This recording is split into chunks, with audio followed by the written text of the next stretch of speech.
Hello dear students, welcome to the channel The Physics Kid. I am your tutor Mudassir Bhatt. तो 9th class में आप लोगों का स्वागत है और आज की क्लास में हम शुरू करेंगे 9th क्लास फिजिक्स। तो मैं आपको पढ़ाऊंगा फिजिक्स और मैथमेटिक्स। तो फिलहाल हम फिजिक्स की बात करेंगे, उसके बाद वंस वी इंशाल्लाह finished physics then we will start off mathematics इंशाल्लाह एज वेल। ठीक, तो यहाँ पे इस चैनल में आपको फिजिक्स और मैथमेटिक्स का पूरा सोल्यूशन मिलेगा और इंशाल्लाह I will try to prepare you for olympiads as well, physics और मैथ्स के पार्ट का। ठीक है, और अगर आप लोग चैनल पे नए हैं, बिना सब्सक्राइब किए चैनल को देख रहे हैं, तो please do subscribe the channel and share it with your friends. Okay, तो शुरू करते हैं हम आज का क्लास। आज का फिजिक्स का जो पहला चैप्टर है दैट इज मोशन। तो अभी हम स्टार्टिंग में क्लासेस को रिकॉर्डेड लेक्चर में वो पब्लिश करेंगे, बट इंशाल्लाह in future will try to have live classes as well. Okay, आपको जो भी क्वायरीज है, क्वेश्चंस है, you can post in the comments and then will try to solve those questions for you. ठीक, तो आज का जो पहला चैप्टर है फिजिक्स का दैट इज मोशन, उसी को आज हम डिस्कस करेंगे। उसका इंट्रोडक्शन, हम इस चैप्टर को कैसे पढ़ेंगे, क्या करेंगे, उन सब चीजों पे हम आज डिस्कस करने की कोशिश करेंगे। ठीक, तो सबसे पहला जो है motion, what is motion basically. ठीक है, तो मोशन क्या होता है, क्योंकि अब आप लोग 8th से पास होकर 9th में आए हैं, तो अब आपको चीजों को थोड़ा डेप्थ में समझने की कोशिश करनी होगी, क्योंकि अब आप 9th, 10th, 11th, 12th ये 4 ऐसे साल है जो बहुत इंपॉर्टेंट है आपके लिए। और 9th क्लास का जो सिलेबस है ये 11th क्लास के सिलेबस के साथ मैच भी करता है।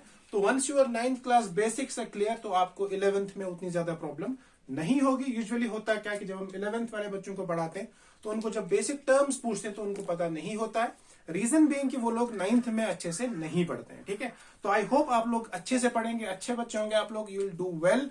और आप इन चीजों को, जो भी हम चीज आपको यहाँ पे बताएंगे, उन चीजों को आप अच्छे से याद करेंगे, उनकी डेफिनेशंस को समझेंगे, उनके कॉन्सेप्ट्स को समझेंगे, फिर उनको अप्लाई करेंगे। ठीक, तो आज का जो कॉन्सेप्ट है दैट इज मोशन, या हम इसको ऐसे भी बोलते हैं rest and motion.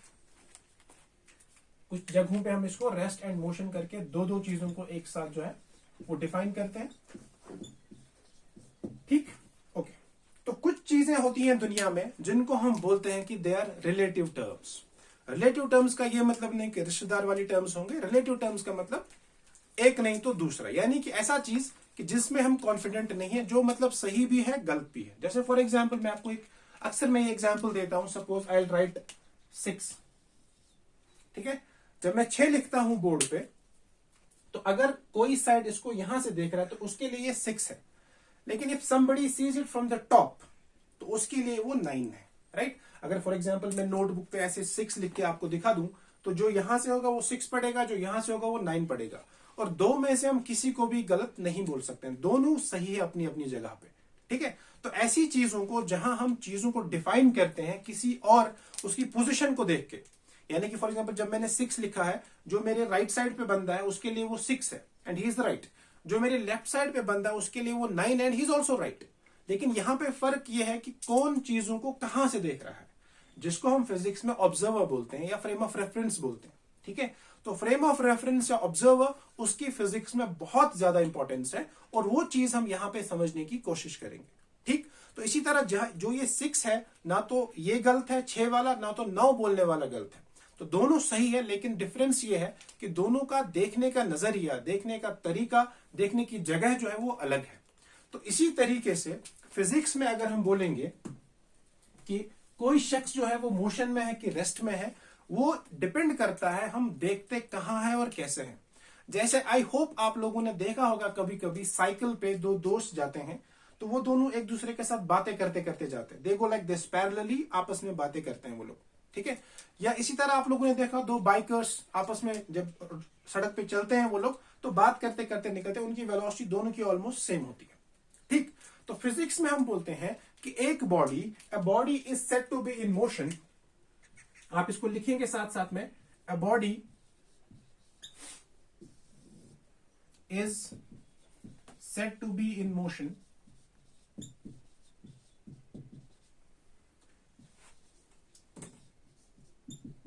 if it changes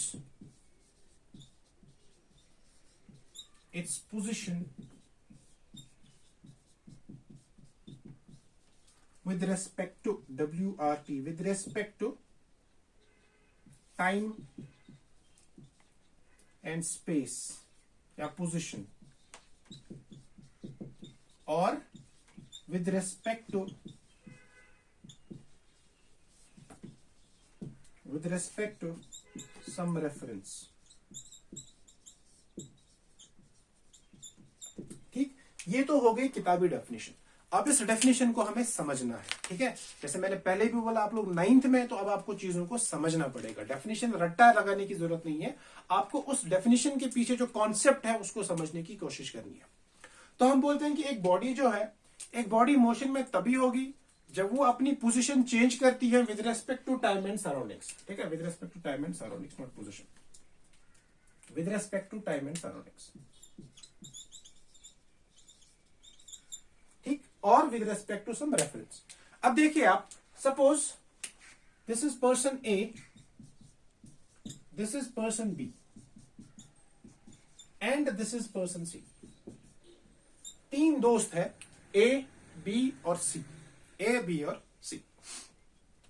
अब ए जो है, ए यहां चलना चाह रहा है इधर की तरफ, और बी भी जो बिल्कुल इसके साथ साथ चलना चाह रहा है, ठीक है। सपोज 10 बज गए, 10 AM पे ए यहां पहुंच गया और बी भी यहीं पहुंच गया। 10:30 ए यहां पहुंच गया और बी भी जो है वो यहां पहुंच गया। सी अपनी जगह पे रुका हुआ है, ठीक। अब अगर ए को बोलेंगे कि तुम बताओ बी की स्पीड कितनी है, ठीक है। ए को बोलेंगे बी की स्पीड कितनी है, तो वो बोलेगा बी तो चल ही नहीं रहा, क्योंकि जहां मैं हूं वहां बी है, ठीक है। अब इसको आप ऐसे भी समझिए, जब आप लोग सुबह स्कूल जाते हैं, ठीक है, तो आपके पेरेंट्स आपको ड्रॉप करते हैं बस में, राइट। तो सपोज ये आपकी स्कूल की बस है या कोई गाड़ी है, सपोज ये, इसमें आप बैठे, ठीक है, ये, और ये आपके पेरेंट्स बाहर खड़े, ठीक। तो बस जो है सपोज ऐसे जा रही है, बस में ड्राइवर है, बस में आपके दोस्त हैं, आपके कोलीग्स, क्लासमेट्स हैं, आपके टीचर्स हैं, ठीक। और बस धीरे धीरे धीरे धीरे आगे बढ़ रही है। सपोज कुछ टाइम के बाद बस जो है वो यहां पहुंच गई, ठीक। आपके पेरेंट्स आपको देख के फिर हाथ को ऐसे करते हैं, टाटा बाय बाय, जो भी, अल्लाह हाफिज वगैरह वगैरह, राइट। तो अब यहां पे क्या होगा, अगर आपके साइड में जो आपके साथ बैठा है बंदा, आपकी सीट पे जो बैठा है, उसके हिसाब से आप रेस्ट में हैं, क्योंकि पूरी जर्नी वो आपके साथ ही बैठा है। यानी कि अगर आपकी बस में 10 लोग बैठे हैं, तो 10 के 10 लोग आपके, जहां से आप गाड़ी में चढ़े, जहां से आप उतरेंगे वहां उतर जाएंगे। तो आप सबकी पोजीशन एक जैसी है, आपका जो सराउंडिंग्स है, आपका जो माहौल है, इर्द गिर्द की जो चीजें, वो सब वहां की वैसी है। आप एक ही सीट पे बैठे हैं, आपकी सीट के पीछे 2 लोग बैठे हैं, उसके पीछे 2 लोग बैठे हैं, तो सबकी पोजीशन जो है वो फिक्स है, ठीक। लेकिन जो आपके पेरेंट्स, जो आपके फादर या मदर यहां पे बैठी थी, उसके हिसाब से आप अपनी पोजीशन को चेंज कर रहे हैं। आप इसको समझिए, ठीक है। मोशन और रेस्ट, हम बोलेंगे एक बॉडी तभी मोशन में होगी जब वो अपनी पोजीशन चेंज करेगा विद रेस्पेक्ट टू टाइम और सराउंडिंग्स, यानी कि वक्त के साथ साथ वो अपनी पोजीशन को चेंज करेगा और उसका जो इर्द गिर्द सराउंडिंग्स होगा उसके हिसाब से भी वो चेंज करेगा। या शॉर्ट में हम बोलेंगे एक बॉडी मोशन में तब होती है जब वो किसी रेफरेंस के साथ, किसी रेफरेंस के मुकाबले में अपनी पोजीशन चेंज करेगी। जैसे फॉर एग्जांपल मैं यहां खड़ा हूं, मैं रेफरेंस हूं, मेरे साथ एक और मेरा दोस्त है, वो यहां बिल्कुल मेरे साथ खड़ा है, ठीक है। अब मैं यहां रहा तो वो चलने लगा आगे, तो विद रेस्पेक्ट टू मी, मेरे हिसाब से वो आगे बढ़ रहा है, ठीक है। अब अगर मैं भी उसी के साथ चलता तो हम दोनों आपस में अपनी पोजीशन को चेंज नहीं करते, क्योंकि जहां वो वहां मैं, जहां मैं वहां वो, राइट। तो इसका मतलब ये हुआ कि हमारी पोजीशन चेंज आपस में नहीं हो रही है। और तो किसी और रेफरेंस, अगर हमें कोई बंदा बाहर से देख रहा है, उसके हिसाब से हम अपनी पोजीशन को चेंज करते हैं, लेकिन ये डिपेंड करता है कि हम रेफरेंस किसको मानते हैं। जैसे जब आप लोग बस में जाते हैं ना, तो बस में जो आपका दोस्त बैठा है साइड में, उसके मुकाबले में या उसके हिसाब से आप अपनी जगह पे हैं। For example I tell you, मान लीजिए 10 बजे आप यहां हैं, 10:30 बजे आप यहां हैं, तो जो लोग 10 बजे आपके साइड में थे, वही लोग 10:30 बजे भी आपके साथ नहीं है, तो आप दोनों आपस में जो है एक ही जगह पे हैं। तो यू हैवंट चेंज, आप लोग मोशन में नहीं है। लेकिन जो पेरेंट जिन्होंने आपको ड्रॉप किया था, वो तो घर पे रह गए ना, तो उनके हिसाब से जो है आप मोशन में है। तो इसका मतलब ये हुआ कि a body is said to be in motion if it changes its position with respect to time and surroundings. Now question is, if it does not change, if it does, यानी कि रेफरेंस भी साथ में चल रहा है और बंदा भी साथ में चल रहा है, तो तब हम बोलेंगे बॉडी जो है वो रेस्ट में है। तो एक बॉडी रेस्ट में तभी होगी जब वो अपनी पोजीशन चेंज नहीं करेगी विद रिस्पेक्ट टू रेफरेंस, और जब एक बॉडी अपनी पोजीशन चेंज करेगी विद रेफरेंस उसको हम बोलेंगे मोशन में। आई होप आपको ये कॉन्सेप्ट समझ में आया होगा। I repeat it for the last time that a body is said to be in motion if it changes its position with respect to time and surroundings or with respect to some reference। ठीक है, last time हम इसको demonstrate करने की कोशिश कर रहे हैं। आई होप आपको ये यहां पे समझ आ जाएगा।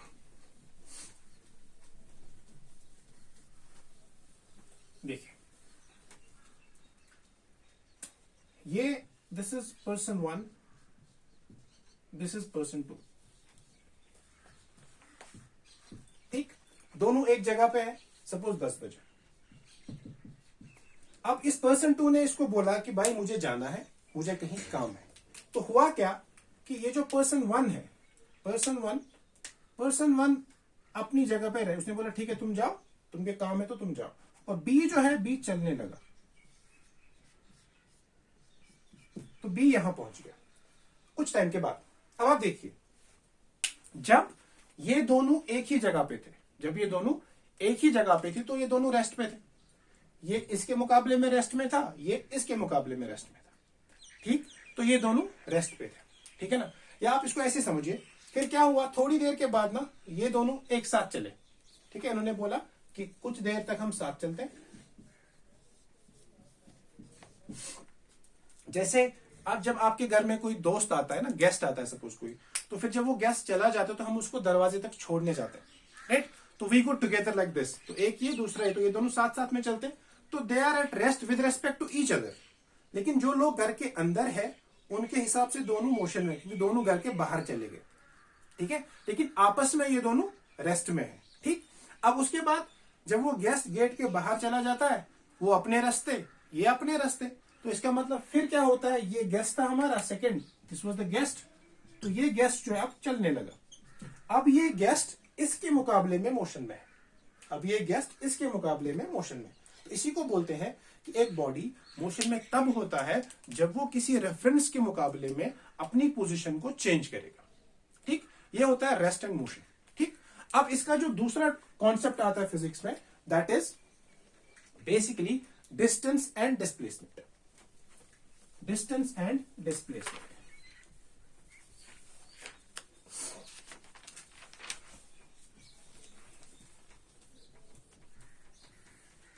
Okay. So next thing that we have to study is distance and displacement. Distance and displacement.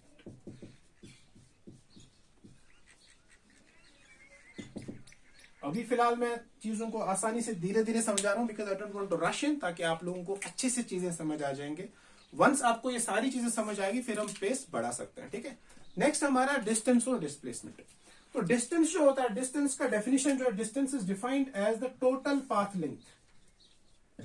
Total path length मतलब ये कि सपोज एक बॉडी है, उसने यहां से चलना शुरू किया।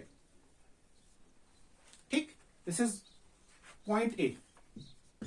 उसके बाद जब वो पॉइंट ए पे पहुंचा, पॉइंट ए के बाद जब वो बी पे पहुंचा, उसने बोला अब मैं इधर नहीं जाऊंगा, अब मैं इधर जाऊंगा। 90 डिग्री उसने शिफ्ट करके वो ऊपर की तरह चला गया, सपोज पोजीशन सी पे पहुंच गया। ठीक है, अब डिस्टेंस क्या होगा, अब आपसे पूछा जाएगा suppose what is the distance covered by this particle या by this body, by this object. तो हम बोलेंगे डिस्टेंस होगा ए से बी और बी से सी। तो जो डिस्टेंस होगा यहां पे, डिस्टेंस होगा टोटल पाथ लेंथ, यानी कि कितना चला, तो वो होगा बराबर A B plus B C. ठीक है, सपोज अगर ए बी हमारा 3 है, बी सी हमारा 4 है, तो this will be 3 plus 4, so this is equal to 7 metre. इसका मतलब इसने जो है 7 मीटर चलाई। So distance is defined as the total path length या एक्चुअल पाथ लेंथ। ठीक, ये हो गया। उसके बाद आता है displacement.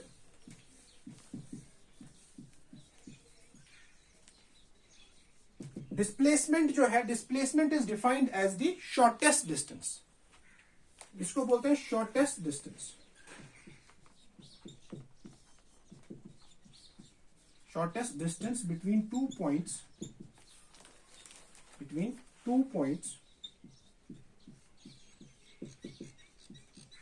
in a given interval of time.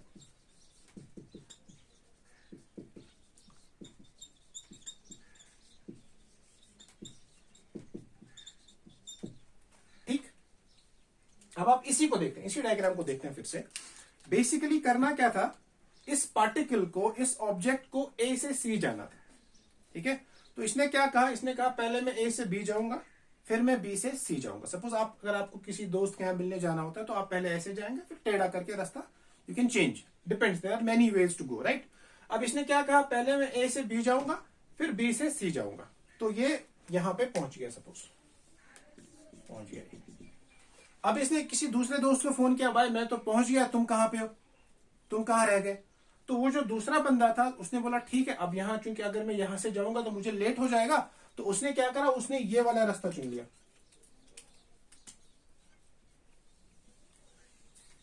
ठीक, उसने, सपोज दिस इज सेकंड वाला फ्रेंड, तो उसने ये भी रास्ता चुन लिया, चूज किया। तो जब उसने ये रास्ता चूज किया, वो भी तो सी पे पहुंच गया ना।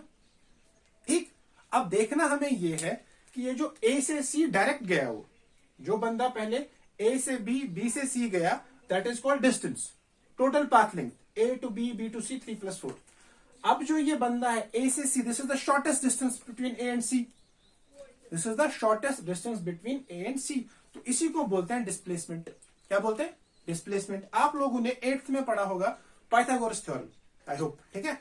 तो पाइथागोरस थ्योरम में हम क्या बोलते हैं कि अगर हमारे पास एक राइट एंगल ट्रायंगल है, suppose this is the right angle triangle, तो हम बोलते हैं कि जो हाइपोटेन्यूज स्क्वायर होता है, that is equal to base square plus perpendicular square, that is H square is equal to B square plus P square. अब यहां पे इसी ट्रायंगल में अगर हम hypotenuse square is equal to base square plus perpendicular square करेंगे, तो जो एच स्क्वायर आएगा that will be 3 square plus 4 square, so that will be 9 plus 16, that is 25। तो जो h आएगा that will be under root of 25, that will be 5। तो मतलब ये डिस्टेंस होगा 5 मीटर, ये डिस्टेंस होगा 5। सो यहां जब चला तो 7 था, ये तो था 5। तो इसीलिए हम बोलते हैं कि जो डिस्प्लेसमेंट है, it is defined as the shortest distance between 2 points in a given interval of time.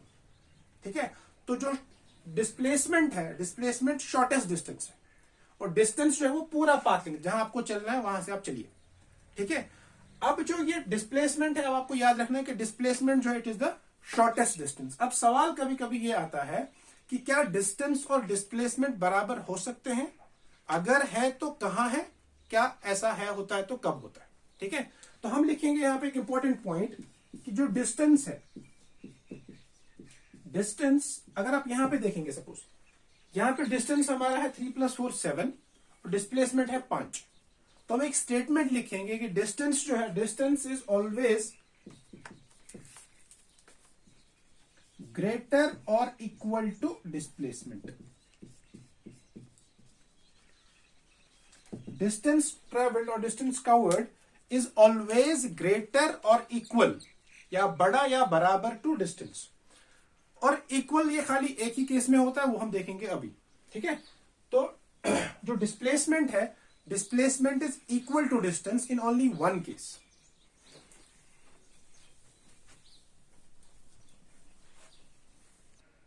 Okay, तो अभी तक हम बात कर रहे थे कि जो डिस्टेंस है ना, डिस्टेंस, मैंने बोला कि डिस्टेंस इज ग्रेटर और equal to displacement.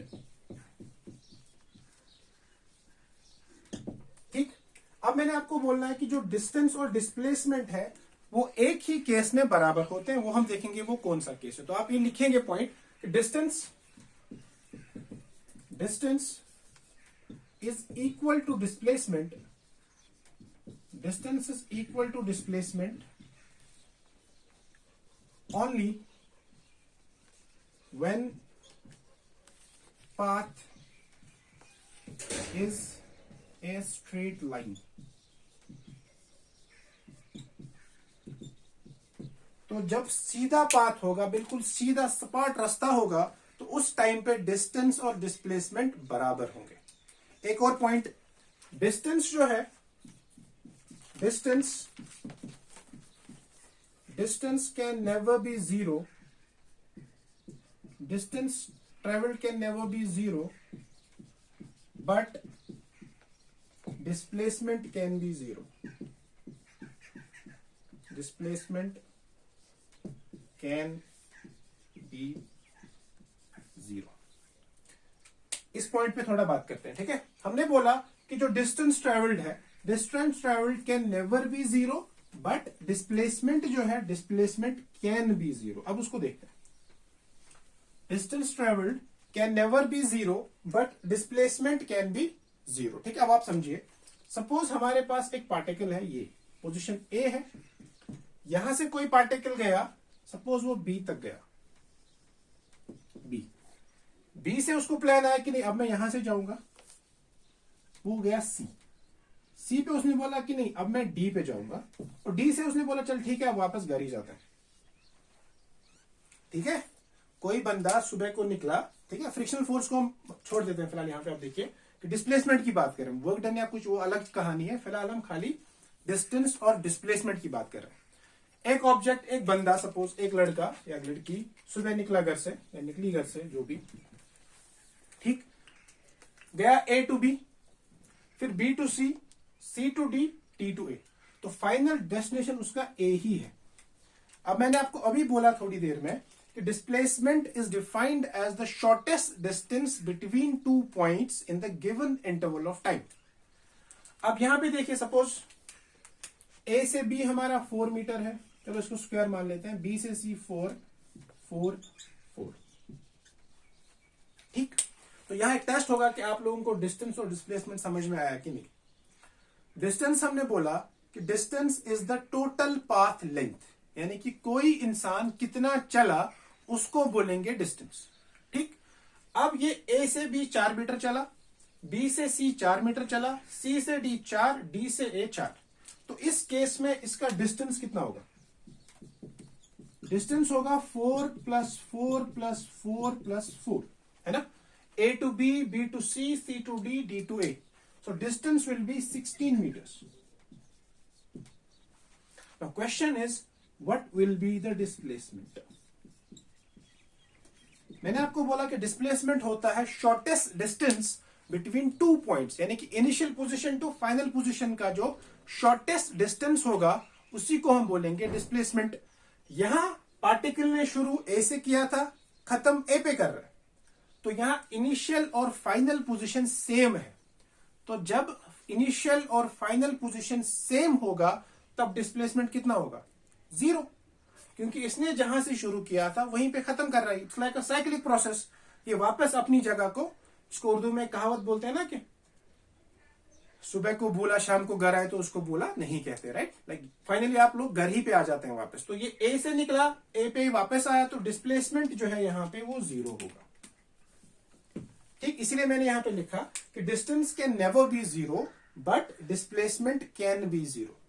Distance can never be 0 but displacement can be 0, ठीक।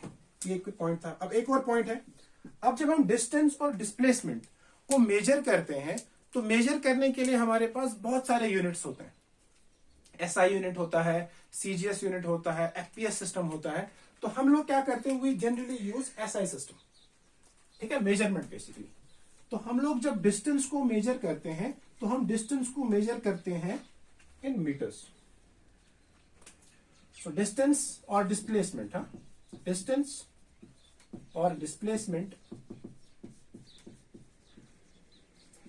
It is measured in units, जिसका है इट्स मेजर्ड इन मीटर, ठीक।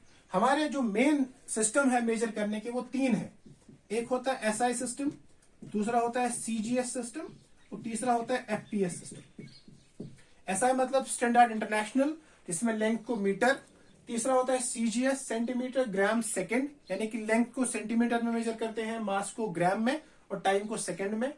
तीसरा होता है फुट पाउंड सिस्टम, तो लेंथ को फुट, जैसे हम फॉर एग्जाम्पल टाइल्स वगैरह खरीदते हैं ना, तो हम फीट में मेजर करते हैं उसको ना, इतने फीट टाइल्स चाहिए हमें, इतने फीट पैनलिंग चाहिए हमें, या जो भी आप लोग काम करते हैं।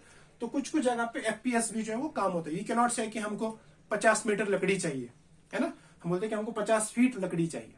तो कुछ कुछ जगह पे FPS is more relevant rather than this, right. But this is the international unit जो हर जगह पे इस्तेमाल होता है, ठीक। तो यहां पे जो है डिस्टेंस और डिस्प्लेसमेंट को मीटर में मेजर किया जाता है, ठीक। अब एक और पॉइंट है इनका, डिस्टेंस और डिस्प्लेसमेंट का। डिस्टेंस में हमने देखा कि पार्टिकल जो है, पार्टिकल कहीं भी चल सकता है। जैसे हमने यहां पे देखा था अभी थोड़ी देर में कि हमारे पास एक ऐसे भी पाथ हो सकती है, ऐसे ऐसे ऐसे जिगजैग, राइट। तो डिस्टेंस का कोई पर्टिकुलर डिफाइंड रास्ता नहीं होता है, पाथ नहीं होता है, डायरेक्शन नहीं होता है। मतलब डिस्टेंस में आप क्या करते हैं, आप कहीं से भी चल सकते हैं, राइट लेफ्ट, आगे पीछे, दाएं बाएं, कुछ भी। लेकिन जो डिस्प्लेसमेंट हमने देखा अभी कि डिस्प्लेसमेंट का एक पर्टिकुलर डायरेक्शन है। जैसे मैंने आपको एक केस दिखाया था पहले, एक ट्रायंगल का, उसमें हमने देखा ये जो पार्टिकल यहां से शुरू कर रहा है ना, even he is not sure about his direction, तो वो बी पॉइंट पे अपनी डायरेक्शन को चेंज कर रहा है। लेकिन जब ए टू सी डायरेक्ट हमने एक लाइन ड्रॉ की थी, इसका जो दूसरे दोस्त का जो पाथ था उसका डायरेक्शन एक ही था। तो फिजिक्स में कुछ क्वांटिटीज ऐसी होती है जिनका खाली मैग्नीट्यूड होता है और डायरेक्शन नहीं होता है, और कुछ क्वांटिटीज ऐसी होती है जिनका मैग्नीट्यूड होता है, डायरेक्शन होता है, और वो एक और किस्म का अलजेब्रा फॉलो करते हैं जिसको बोलते हैं वेक्टर अलजेब्रा। तो हमारे पास दो तरह की क्वांटिटीज है, स्केलर और वेक्टर, स्केलर और वेक्टर। तो आप इसको लिखेंगे, scalar quantities are those quantities, या पहले आप लिखिए, सॉरी पहले आप लिखिए कि डिस्टेंस जो है, distance is a scalar quantity, distance, उसके बाद हम डिफाइन करेंगे। डिस्टेंस जो है स्केलर क्वांटिटी है, और डिस्प्लेसमेंट जो है ये वेक्टर क्वांटिटी है, वेक्टर क्वांटिटी, ठीक। अब लिखेंगे हम स्केलर क्या होता है। स्केलर लिखो, scalar quantities are those quantities, scalar quantities, मैं ब्लैक पेन से यूज करता हूं। Scalar quantities are those quantities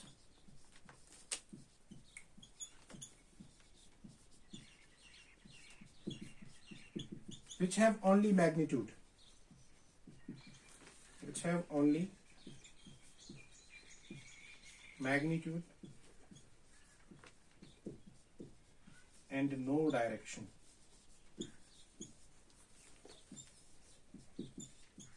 या हम बोल सकते हैं कि they are directionless.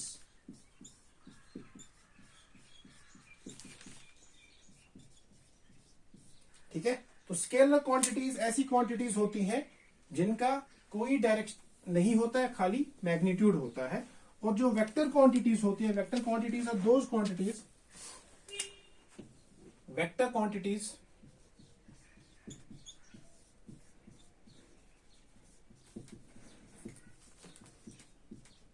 are those quantities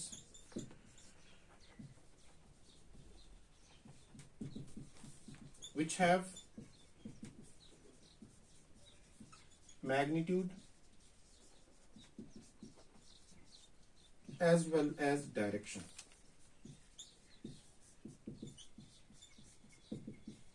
And obey laws of vector algebra. ये हम बाद में आपको क्वेश्चन समझाएंगे। obeys laws of vector algebra. इसका एग्जाम्पल आप लेंगे फिलहाल डिस्प्लेसमेंट, इसका हम लेंगे डिस्टेंस।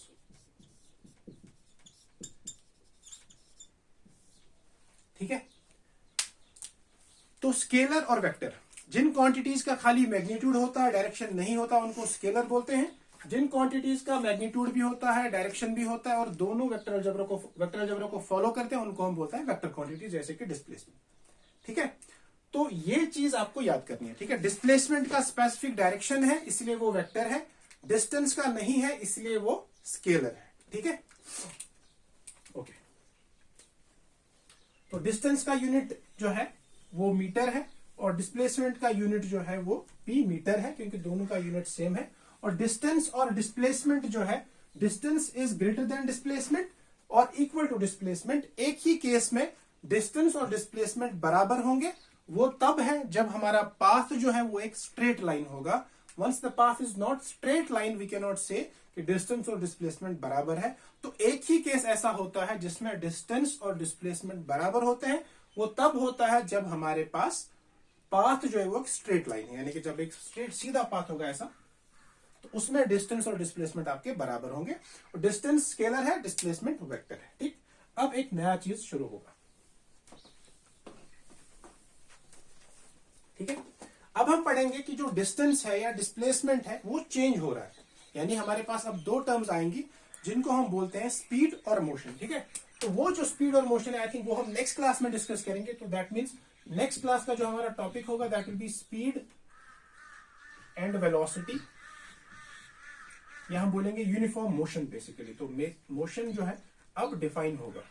ठीक, तो आज की क्लास में हम इतना ही याद रखेंगे कि रेस्ट क्या होता है, मोशन क्या होता है, डिस्टेंस क्या होता है, डिस्प्लेसमेंट क्या होता है। ठीक, तो अगर आप लोगों को आज का वीडियो पसंद आए तो do share it with your friends and do subscribe the channel. और मिलते हैं इंशाल्लाह अगली क्लास में, तब तक के लिए अपना ख्याल रखिए। अल्लाह हाफिज।